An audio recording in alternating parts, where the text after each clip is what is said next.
Hindi naman lahat kaya yung mamahalin na wirings. Kaso nga lang, i-consider nyo rin naman yung mga pwedeng mangyari sa inyong mga motor.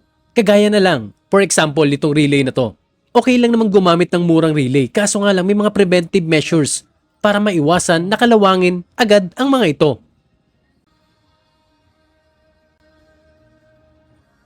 At isa pa, huwag niyong gagamitin yung free na socket ng mga relay dahil napakanipis at napakahina ng mga wires nito. At pag kayo'y magpapa-install na, iwasan nyo na mag-tap or magpa-tap sa mga stock wirings ng inyong mga motor.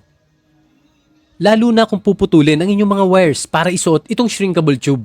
At yung ginawa dito sa busina ay binalatan yung wires para lagyan lang ng wirings. Pwede namang gumamit ng mga terminals or kaya isuot na lang mismo dun sa terminal yung wires na ilalagay. Dahil nag-o-oxidize yung mga wiring kaya dapat hindi ito binabalatan at iniingatan yung mga connection.